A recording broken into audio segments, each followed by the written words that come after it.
할렐루야, 할렐루야. 저 2월 2일 목요일 새벽 예배에 주님의 전으로 예배 자리로 나오신 모든 성도님들을 예수님 이름으로 환영하고 또 축복합니다. 좀 요즘에 저희들이 사무엘상 말씀을 묵상하면서 하나님의 말씀을 저희 가볍게 여기고 또 하나님의 말씀을 듣지 않고 하나님의 진정으로 예배하지 않는 그런 삶이 얼마나 악하고 불행한 삶인지 깨닫게 됩니다. 이 시간 모든 이름 위에 뛰어나시고 영원히 찬양받게 합당하신 우리 영광의 왕이신 예수님의 이름을 함께 찬양하며 나아가겠습니다.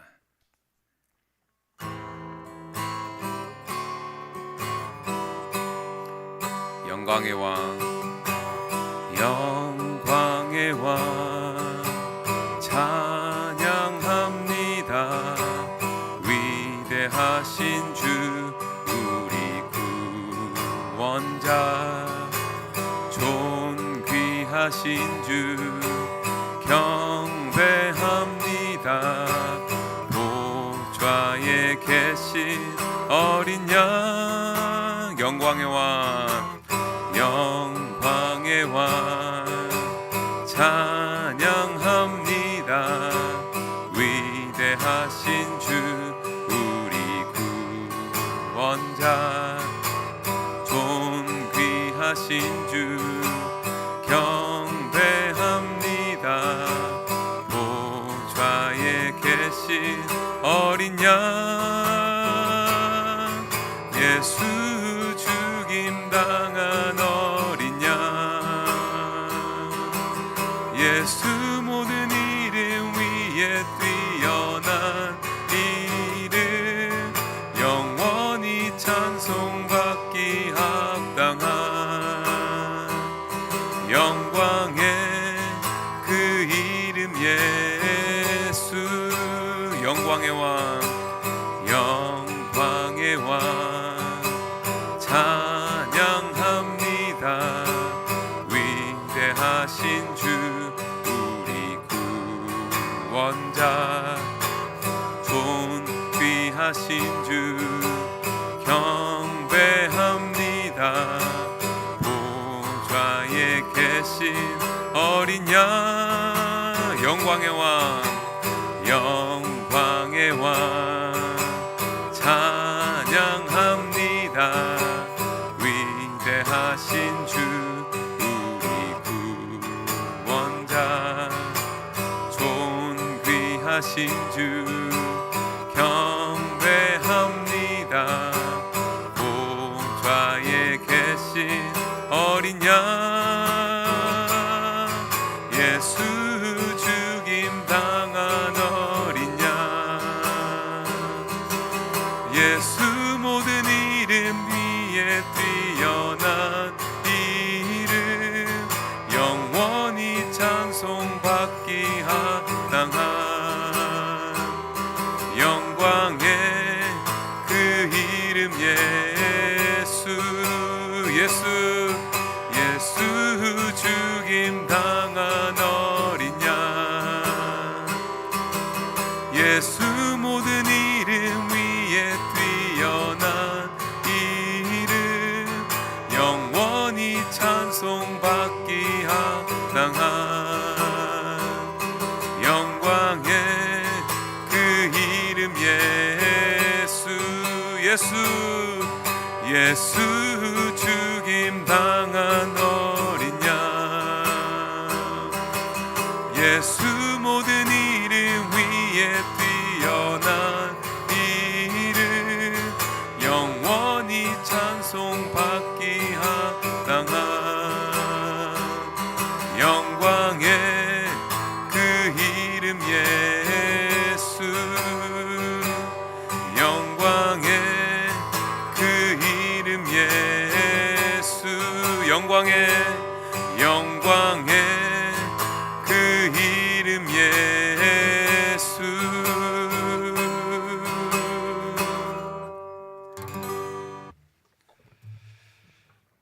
존귀하신 하나님 아버지, 오늘도 예배함으로 주님 앞에 나아가게 하신 것 감사합니다.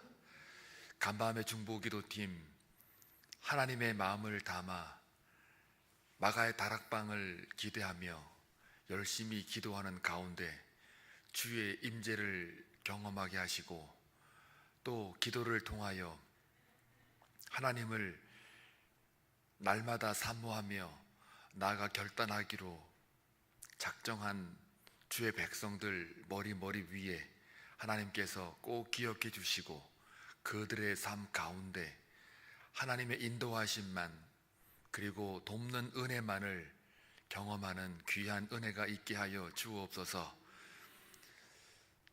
저희 한빛 장로교회가 이제 48주년 기념 예배로 돌아오는 주일날 주님 앞에 드립니다. 오랜 기간 동안 지켜주신 그 하나님을 말씀 가운데 사모하며 앞으로 남은 생애를 통하여 더욱더 어느 방향으로 가야 될지, 어떤 교회로 가야 될지 하나님께서 이끌어 주시고 진정한 리더는 하나님이심을 고백하며 나아가는 한빛 장로교회가 되게 하여 주옵소서.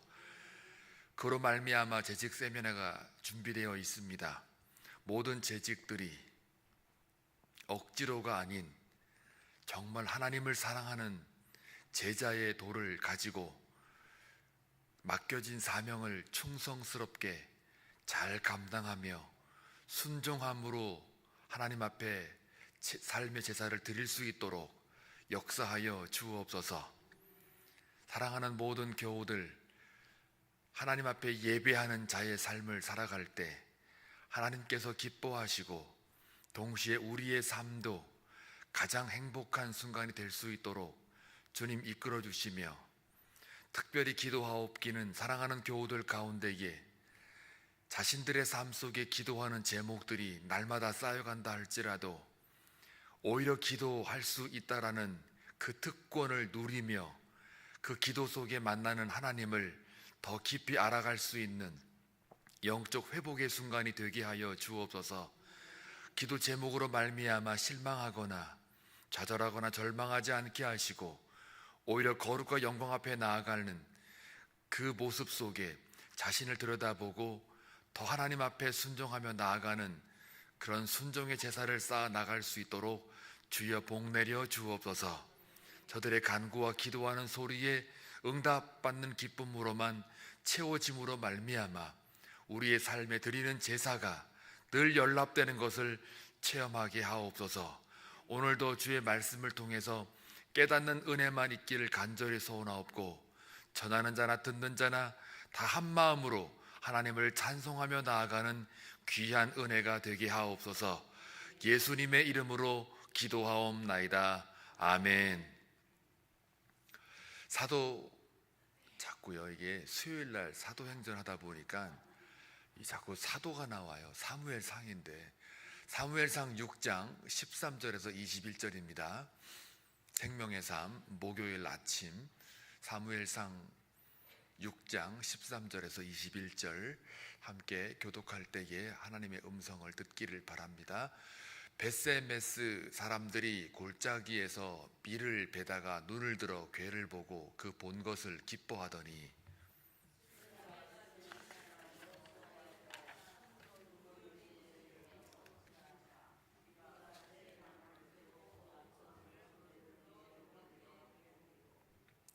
레위인은 여호와의 궤와 그 궤와 함께 있는 금 보물 담긴 상자를 내려다가 큰 돌 위에 두매 그날에 베세메스 사람들이 여호와께 번제와 다른 제사를 드리니라.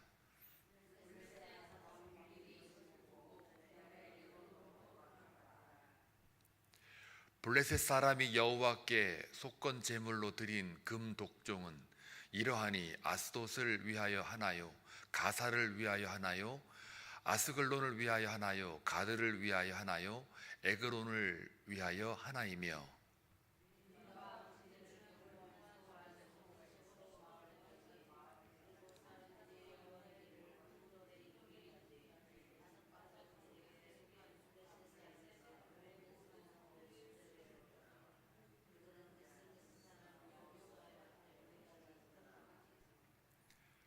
베세메스 사람들이 여호와의 궤를 들여다본 까닭에 그들을 치사 70명을 죽이신지라 여호와께서 백성을 쳐서 크게 살육하셨으므로 백성이 슬피 울었더라.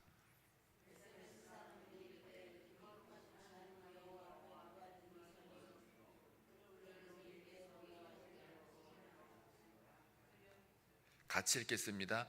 전령들을 기랏 여아림 주민에게 보내어 이르되 블레셋 사람들이 여호와의 궤를 도로 가져왔으니 너희는 내려와서 그것을 너희에게로 옮겨가라. 아멘.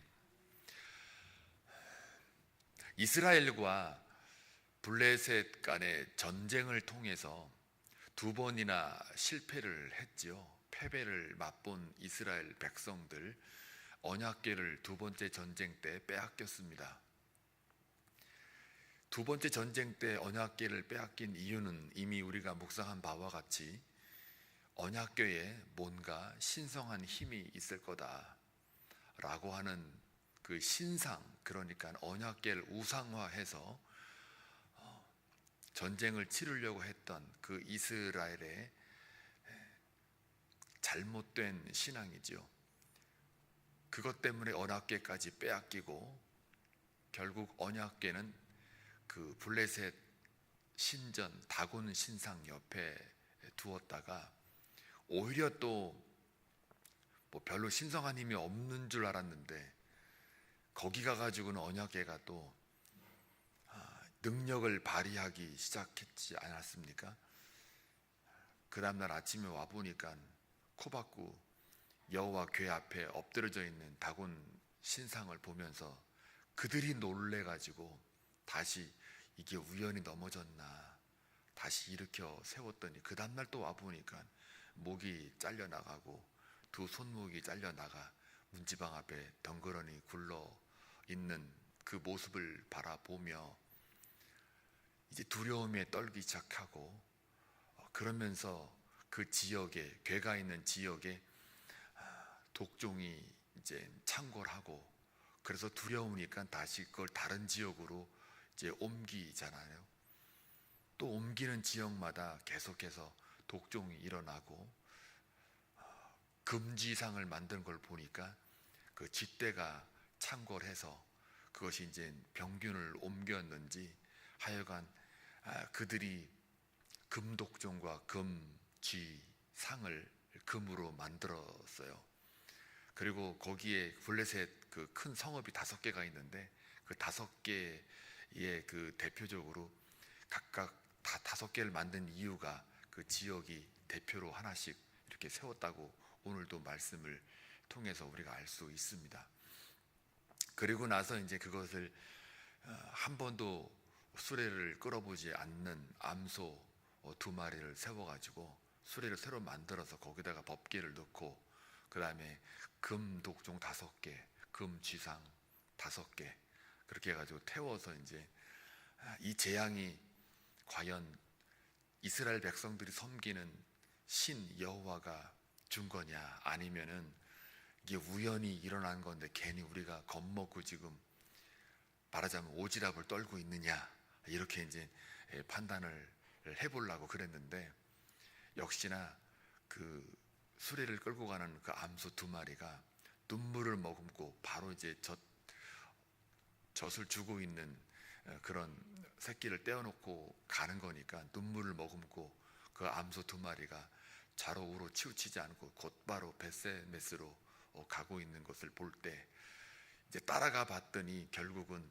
이게 여호와라고 하는 신이 우리에게 재앙을 내린 거구나 하고서 이제 확인하고 돌아갔다. 그게 이제 어제까지의 그 본문의 내용입니다. 그리고 그 이어서 이제 오늘 그 벳세메스의 사람들이 멀리서 이렇게 언약궤가 돌아오는 걸 보고 굉장히 기뻐합니다.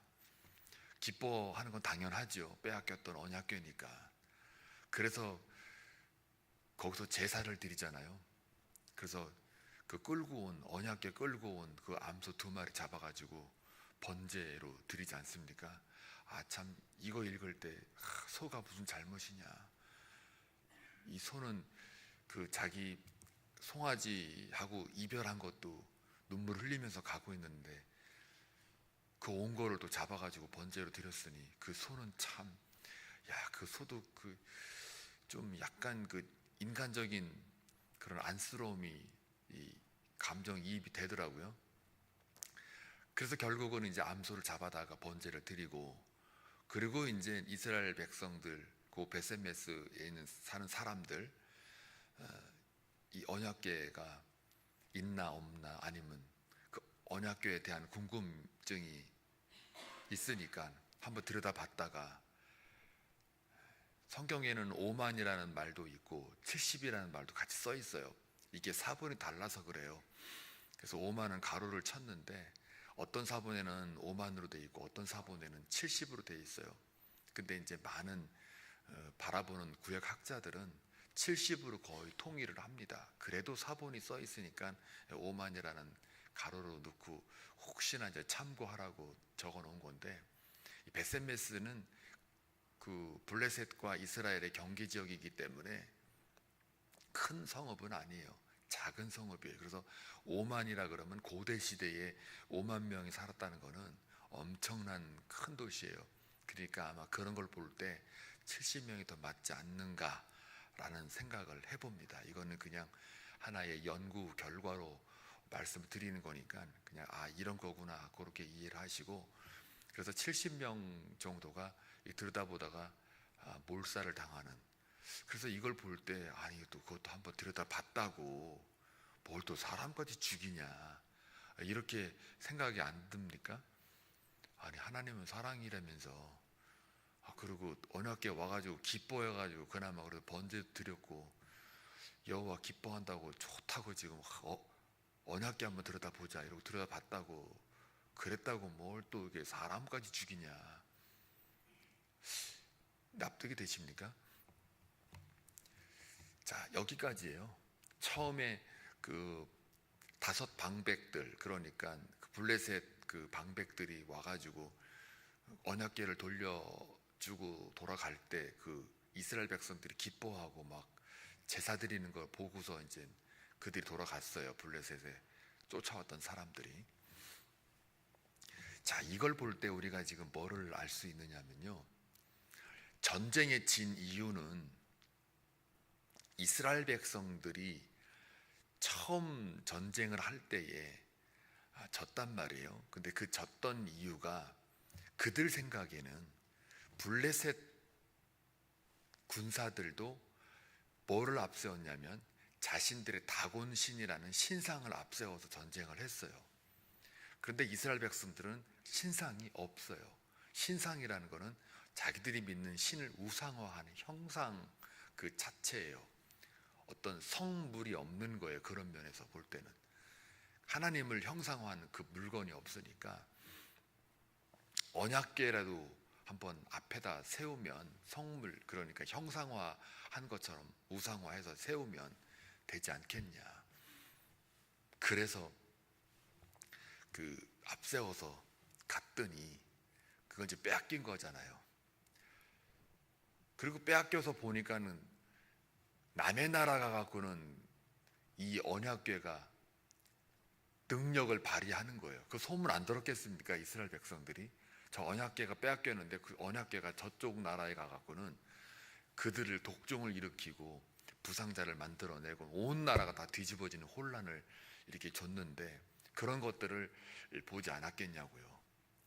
그러니까 하나님은 뭘 싫어하냐면 하나님 백성이 하나님을 섬기고 예배하는 것을 좋아하는데 하나님이 보이지 않는다, 이것을 우상화하는 것을 너무도 싫어하죠. 우상화한다는 얘기는 철저히 하나님 중심이 아니라 사람 중심이거든요. 우상을 우리가 왜 만듭니까? 안 보이고 역사하는 게 느껴지지 않으니까 보이게 만들어서 그 보이는 그 신을 우리가 섬긴다는 것은 자기의 그 인간의 욕심과 야망을 위해서만 우상이 만들어지는 것이지, 우상을 만드는 이유는 철저히 하나님하고는 아무 상관이 없어요. 그러니까 우상화한다는 것 자체가 벌써 하나님은 외면하고 자신들의 욕심과 목적을 위해서만 만드는 게 그게 우상이거든요.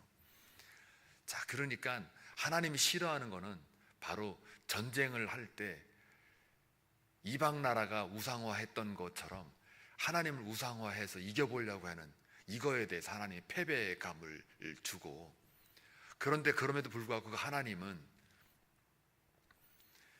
이방 나라에 가가지고 하나님의 그 임재 상징인 언약궤가 그 다곤신 앞에서 진정한 참신은 여호와 하나님이라는 것을 직접 보여주면서 스스로가, 이 언약궤는 스스로가 돌아온 거지, 이스라엘 백성들이 뭐 돌아오게 달라고 예배를 한 것도 아니요, 그렇다고 뺏긴 거에 대해서 뭐 이렇게 회개하고 자복하고 울며 통곡하고 이런 기사가 없어요.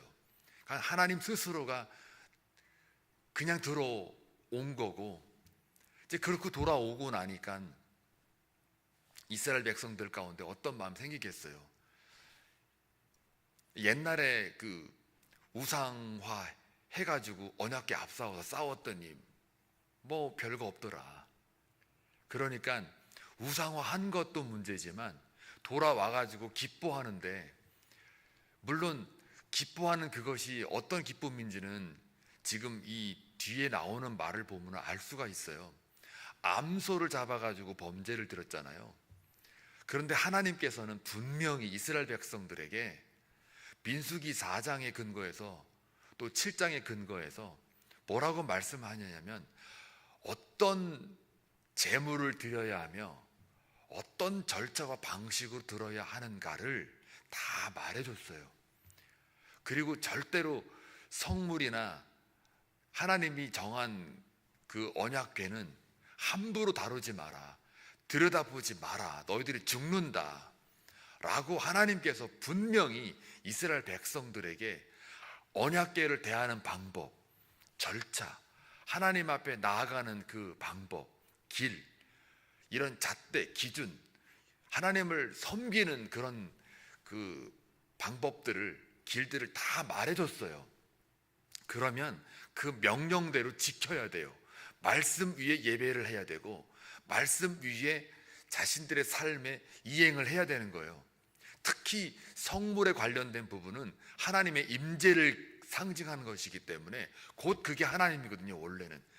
그러니까 그 성물에 대해서 우상화하는 것도 문제지만 또 그것에 대해서 경홀히 여기는, 가볍게 여기는 것도 문제예요.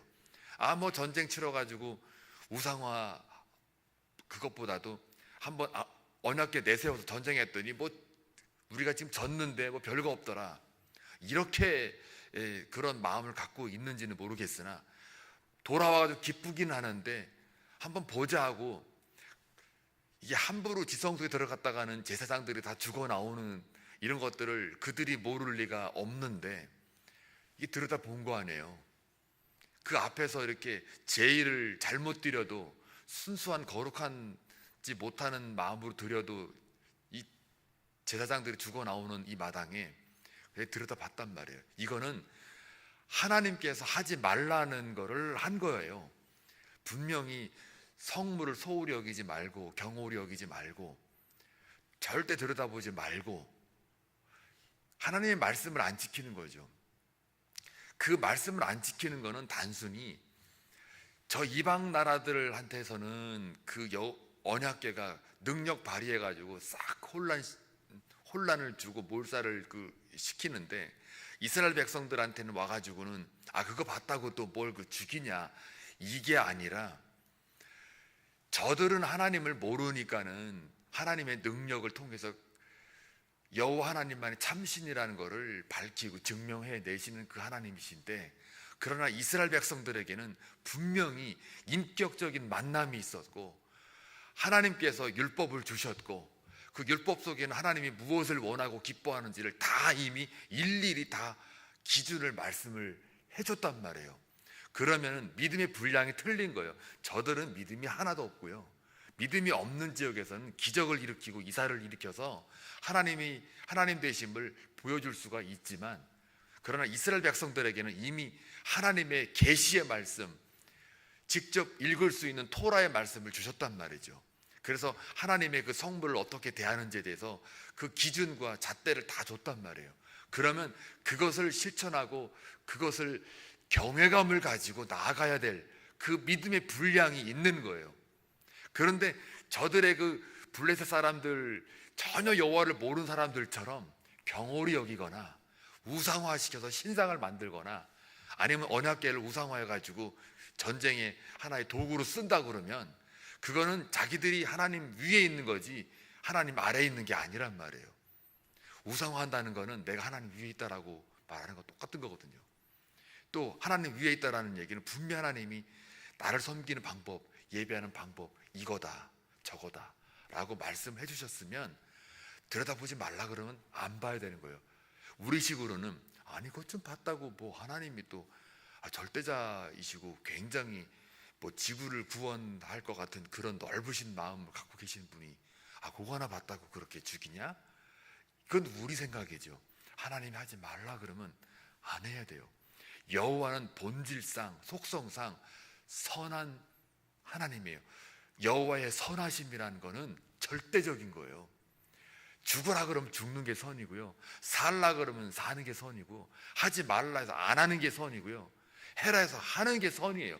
거기다 대고 그 절대적인 하나님 앞에 여호와의 선하심과 인자하심 이 두 개가 같이 가는데, 그 여호와의 선하심이 그냥 뭐 우리의 인간의 도덕적인 선하심 그런 차원이 아니고 그냥 그분 자체가 선이세요. 그래서 이거 지켜라 그러면 그게 지키는 게 선인 거예요. 거기에 무슨 질문이 있거나 잠깐만요 하나님 이거 없는 거예요. 우리가 지금 가끔 신앙생활 하다 보면은 착각을 할 때가 있어요. 하나님과 나하고 지금 대등한 관계로, 이게 맘먹을 수 있는 관계로 가끔 착각할 때가 있어요. 내가 이렇게 드려 하나님 기뻐하시겠지? 내 방식대로 이렇게 하면 하나님이 좋아하시겠지? 아니요. 하나님이 좋아하고 기뻐하는 거는 내가 좋아하고 내가 드리고 싶은 방식으로 드리는 게 아니라 하나님이 하지 말라면 안 하는 거고, 하라면 하고, 말씀에 분명히 민수기 4장과 7장에서 건들지 마라 그러면 안 건드리면 되는 거고요, 선악과 따먹지 말라 그러면 안 따먹으면 되는 거예요. 왜 따먹어요? 그거 희한한 일이에요. 서로 사랑하라 그러면 사랑하면 되는 거고, 원수를 내 몸처럼 사랑하라 그러면 사랑하면 되는 거고, 예배 잘 드리고 기도 열심히 나오면 내가 너에게 복 줄게 열심히 기도하면 되는 거예요. 내가 이만큼 기도했는데 왜 안 들어줍니까? 아니요. 그 말도 안 하는 게 정상이에요. 하나님 내가 이만큼 기도하고 했는데 이게 뭡니까? 내 삶이 이 꼬라지가 뭡니까? 하나님 살아계십니까? 아니요. 웃겨요.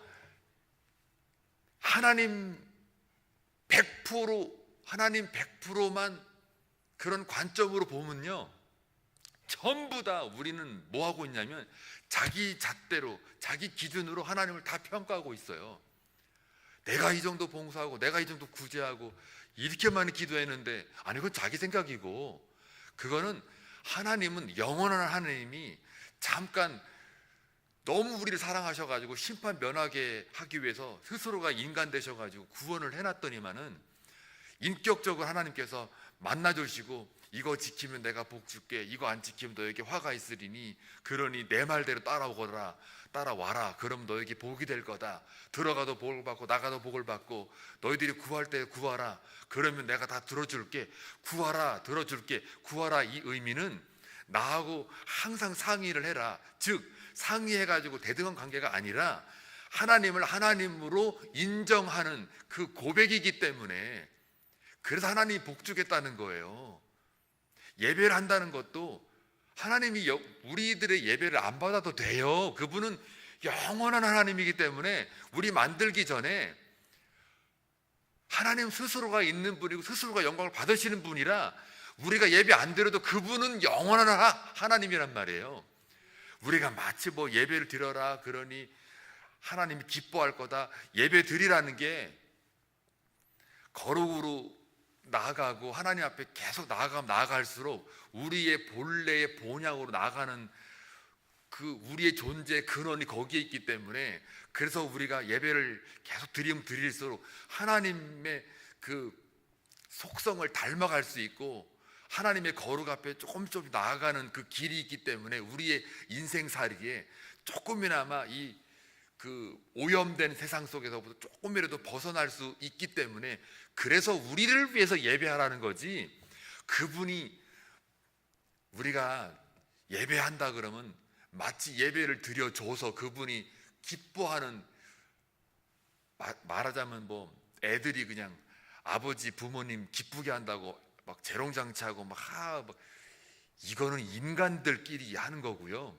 하나님은 예배하라, 사랑하라, 뭐 이게 다요, 우리를 위해서 하라는 얘기거든요. 그분은 우리가 사랑하지 않고 예배하지 않고 뭐 구제하지 않고 선한 행동 안 해도 그분 스스로가 영광 자체예요. 근데 우리는 착각할 때가 있어요. 하나님은 우리가 없었을 때도 그분은 영원한 하나님이셨어요. 예배를 하라, 기도하라, 이거 다 우리 좋으라고 하는 거지.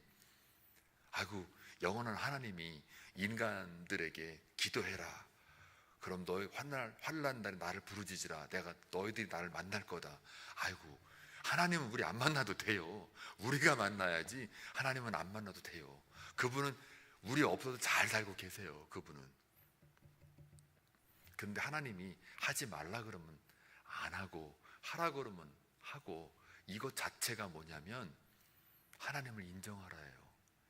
그 인정을 했을 때 하나님께서 우리에게 우리가 원하는 것들을 들어주시고, 그 들어주시는 것 그 안에서도 하나님의 영광만 나타나는 것 안에서 들어주시는 거예요. 그러니까 하나님은 온 우주 만물, 우리를 포함해서 통치하는 하나님이시고, 또 언약궤를 들여다봤다고 죽였다, 이건 그 사람들을 죽였으니까 아유 잔인한 하나님이시네 해도 너무하시네, 이게 아니라 내가 하지 말라고 했잖냐, 그럼 보지 마라. 그러면 안 보는 게 그게 선인 거예요. 들여다봤단 말이죠. 우르르 올려가지고, 야 이거 언약궤 앞세워가지고 전쟁 치렀는데, 이거 언약궤 앞세워봤자 뭐 전쟁 패배했는데 여기 뭐 무슨 힘이 있겠냐? 또 어떻게 또 거기 가갖고는 또 막 독종 일으켜가지고 아주 난리를 치셨는데 또 다시 돌아오네. 이게 뭐지? 하고 되게 궁금한 거 아니에요. 이 하나님을 경외함을 갖는 게 아니라 경솔히 여기고 가볍게 여기고, 하지 말라는 거는 안 지키고 들여다본 거 아니에요. 하지 말라 한 거는 하나님을 무시한 거예요. 그게 그 명령 말씀을 지키지 않는 건 하나님으로 여기지 못하고 인간의 잣대 가지고 지금 무시한 거란 말이죠. 불순종인 것 차원 떠나서 하나님을 없이 여긴 거죠. 그러니까 죽죠. 감히 영원한 하나님, 그 피조물 따위가 엄청난 절대적 하나님의 명령을 안 지키고 들여다본 거 아니에요. 그러니까 사랑하라 그러면 사랑하고, 선악과 따먹지 말라 그러면 따먹지 말고, 하나님이 이 말씀을 통해서 뭘 하라 하지 말아라 다 줬잖아요. 그리고 이거 하라 그러면 내가 너에게 복 줄게, 이거 안 하면 너한테 저주가 있을 거다, 이게 다요. 사실 하나님 입장에서는 이게 다 필요 없어요. 안 해도 돼요. 그런데 우리를 위해서 화가 변화에 복이 되게 하시고, 사망으로부터 생명으로 이끌게 하시고, 어둠 가운데 빛으로 인도하기 위해서, 또 우리의 삶이 짐승이 아니라 정말 사람다운 하나님의 형상을 입은 사람답게 살게 하기 위해서 하나님께서 말씀을 주시고 명령을 하시고, 또 잘 못 알아먹을 때는 우리한테 직접 찾아오셔서 인격적으로 이거 하면 내가 복 줄게, 이거 안 하면 너희들에게는 화가 면할 거야, 나는 너희를 사랑한다. 계속해서 기도를 하라고 하는 이유도 기도라고 하는 훈련을 통해서 연단시키려고요? 아니요. 하나님이 대화하자는 거 아니에요. 너하고 나하고 소통하자는 거 아니에요. 그 영원한 하나님이 육이 갇혀있는 인간들에게 나랑 대화하자, 이것도 말이 안 되는 거거든요. 이것도 기적이거든요. 사실은 기도한다는 것 자체가 기적이에요. 이거를 잘 알고 기도하고, 이것을 잘 알고 말씀 위에 순종하고, 이걸 잘 알고 하나님께서 하라는 거 하고 하지 말라는 건 안 하고, 그랬을 때 우리가 행복해지는 거고, 우리다워지는 거고, 하나님 형상대로 닮아가는 삶을 살아내는 겁니다. 자, 그러한 삶을 오늘도 사셔서 통치하시는 그 하나님, 그리고 거룩하신 그 하나님을 오늘 하루도 만나시길 주의 이름으로 축원합니다. 기도합니다. 좋으신 아버지 하나님 감사합니다. 하나님과 우리 사이에는 분명한 구별이 있고 또 우리가 상상하지 못하는 그 하나님이심을 다시 한번 고백합니다. 영원한 하나님이십니다. 우리는 죽어 마땅한 자들이었습니다. 하나님, 다시 한번 이 새벽의 말씀을 통해서 우리 삶 속에 하나님을 하나님 되게 하시고 또 하나님의 존재 가치를 우리 삶 속에 나타날 수 있도록 우리에게 겸손과 온유함을 주시고 하나님의 말씀 위에 늘 우리의 삶을 살아갈 수 있도록 인도해 주옵소서. 그리하여 예배하는 것, 기도하는 것, 말씀에 순종하는 것, 이 모든 것들이 다 우리를 위하여 하나님께서 주시는 기회라는 것을, 사랑이라는 것을 다시 한번 깨닫고 주의 말씀에 순종하며 살아가는 오늘 하루가 되게 하여 주옵소서. 저들의 모든 기도하는 제목들 가운데 하나님을 하나님 되게 하는 기도가 되게 하옵소서. 예수님의 이름으로 간절히 기도하옵나이다. 아멘.